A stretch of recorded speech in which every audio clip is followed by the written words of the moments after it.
vyako ama baada ya kuondoka kuja hapa? Na connection ya kufika hapo ulipata wapi? Connection ya kufika hapa nilipata kwa rafiki yangu, naye alikuwa ni mtoto wa hapa. Nilikuwa nakutana naye mazingira huko nje. Unajua sengine natoka kule nyumbani, naenda kusaga unga huko mashine, nilikuwa nakutana naye barabara. Naambia vipi, wewe mbona unaishi maisha mazuri? Ni mwanzako, basi nisaidie japo. Nashukuru Mungu. Huyo binti alikuwa ananisaidia. Nguo. Pole, pole. Mtazamaji, ni hisia za kusisimua, lakini pia ni hisia ambazo kama una moyo wa kusikia huzuni ya mtu unaweza ukajisikia vibaya. Ni kutokana na historia ambayo amepitia binti huyu mpaka kufika hapa, na hapa ni Kisarawe, ni kituo ambacho kinalea watoto yatima.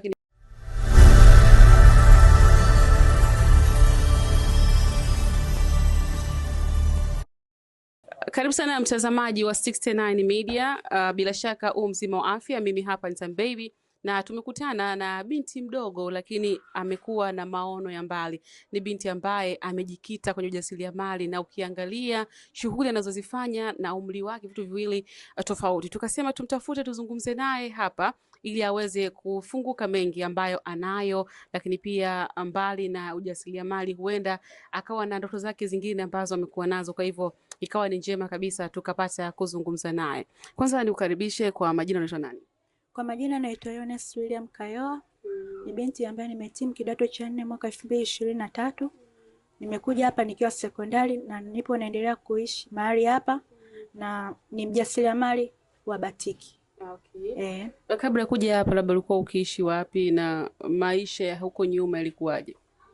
Kabla sijafika mahali hapa nilikuwa naishi nyumbani kwetu mkoani Tanga.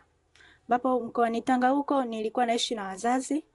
Changamoto ambazo nilikuwa nakumbana nazo ni ugomvi baina ya wazazi kwa wazazi. Nakuta saa nyingine narudi shule nimechoka, nakuta mama analalamika kuhusu maisha ambayo anapitia, kuhusu baba naye ukimuuliza nakuta amejaa na ghadhabu. Yani saa nyingine nakuta yani unaogopa hata kwanza kukaa na mzazi kumwambia labda baba kwa ni shida nini. Saa nyingine mama anadai anataka aondoke nyumbani, saa nyingine anataka yani ni ugomvi wa kawaida. Saa nyingine unakuta hata kupigana, unakuta saa nyingine baba anampiga mama. Vile vitendo baba alikuwa anafanya, mimi binafsi ilikuwa vinaniumiza. Ilikuwa saa nyingine hivi pia nikosesha amani hata ya kuendelea kusoma. Kama nikifika darasani unakuta nakaa na mawazo wadogo zangu kule nyumbani. Kwa kweli yani ndio changamoto ambazo nilikuwa napitia nazo nyumbani. Kwa nilikuwa naishi maisha yao kwa yani ikanijengea kwamba ni kitu cha mazoea kwangu, kwamba kila siku nikirudi nakuta sengine mama, nakuta mama saa nyingine hana amani, saa nyingine mama ana ghadhabu, nakuta sengine mama hivi lakini hayupo sawa. Wakati mwingine mama anaondoka anaenda kwa wazazi wake, anakaa hata mwezi, basi mimi nabaki na mdogo wangu yule wa kiume, nakaa pale naenda shamba. Saa nyingine nakuta masomo hata wiki naweza nikayakatisha kwa ajili ya kukaa na wadogo zangu pale nyumbani, nawasaidia, nafulia nguo, nachota maji, kazi za wanawake pale nilikuwa nateki mimi press kwa ajili ya mama alivyoondoka. Kwa hiyo ndio maisha yangu, changamoto nyingi sana. Safari ya kutoka Tanga mpaka kufika Kisarawe mkoa wa Pwani ilikuwaje?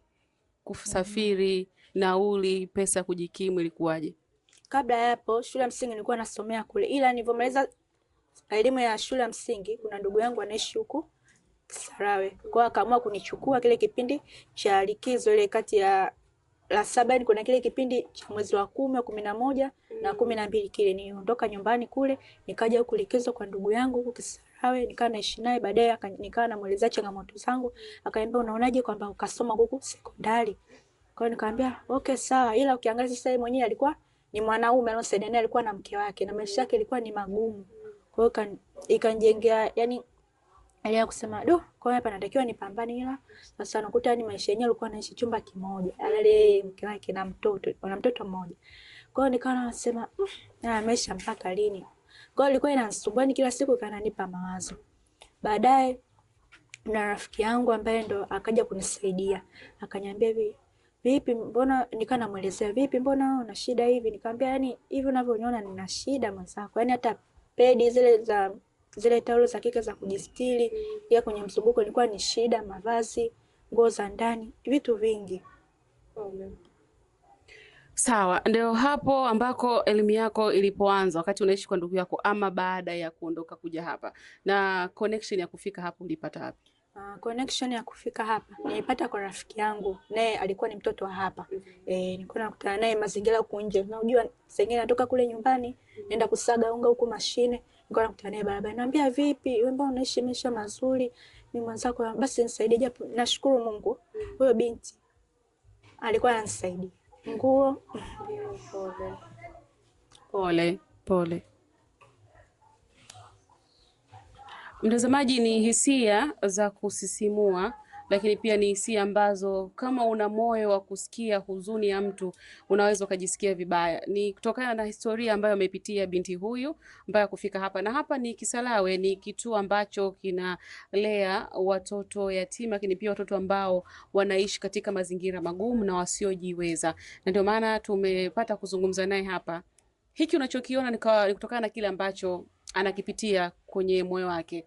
Huenda tumemkumbusha maumivu ya zamani, lakini hii ni sahihi kwa sababu pia huenda kuna wewe ambaye unamtazama utahitaji kuwa naye karibu ama kumpa msaada wowote ama kumsaidia kufikia ndoto zake. Ndio maana tumeamua kuzungumza naye hapa. Uko sawa?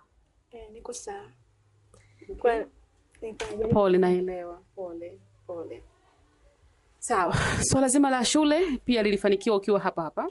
Swala zima la shule namshukuru Mungu, niliingia elimu sekondari form 1, nikaa nasomea hapo shule ya sekondari Chanzige, iko hapo karibu. Nikaa nasoma form 1, form 2, nashukuru Mungu nikafaulu vizuri.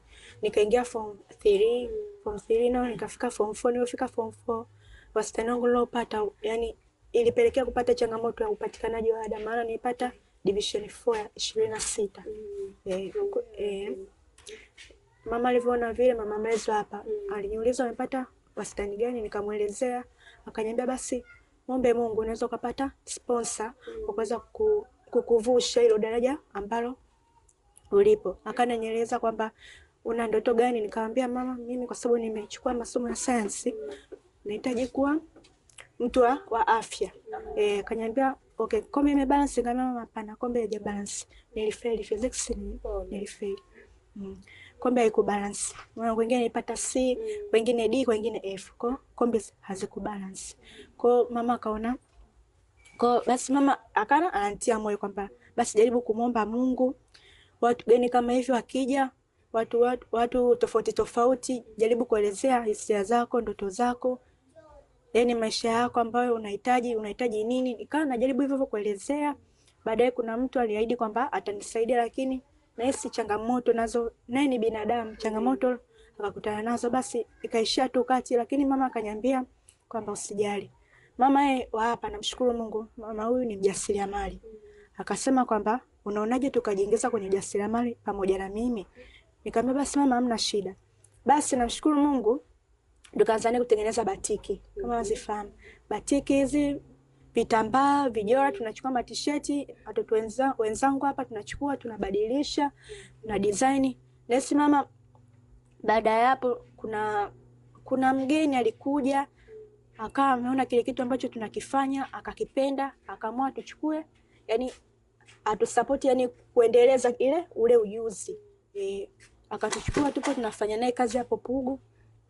Kwa hiyo namshukuru Mungu kwa sasa ni mjasiriamali. Kwa hiyo ina maana kwamba zile ndoto za kusema labda niende sehemu fulani nikasomee hiki ndo zikakata hapo. Lakini namshukuru Mungu nimepata sehemu ya kujishikiza ujasiriamali, biashara hiyo. Kwa hiyo tunatengeneza vijora, tunatengeneza vikoi, tunatengeneza vitambaa vya batiki mshumaa. Kwa kweli nafurahia kazi yangu kwa sababu ndo niliyopata kwa wakati huu. Pia namshukuru Mungu, nina amani hiyo kazi naifanya, nina amani nayo na naona matokeo.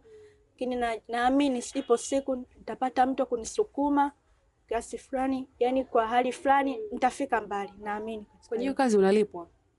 Kwenye kazi hiyo, yule mtu ambaye alikuwa ametuchukua mara ya kwanza wakati anaongea, mama akasema kwamba nafanya nao kwanza, lakini uko mbele nitakuwa nalipa. Ila tukawa tunafanya naye mwaka jana, maana hiyo kazi tumeanza 2025 mwaka jana. Tukawa tunaenda naye hivyo, fika mwezi wa 6 yule baba akasema ngoja niwalipe chochote. Akana tulipa pesa kiasi.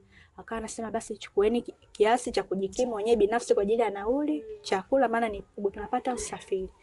chakula, nauli na baadhi ya vitu vingine vidogo vidogo. Kwa tunajikimu. Ile ilifika mwezi wa 9, yule baba uchumi wake ukayumba, maana ni mtu binafsi tu wa kawaida. Kaona uchumi wake umeyumba, akasema kwa hiyo sasa hivi ndio tunafanya yani mkiuza kwa mtachopata iko tabidi tu balance kwenye faida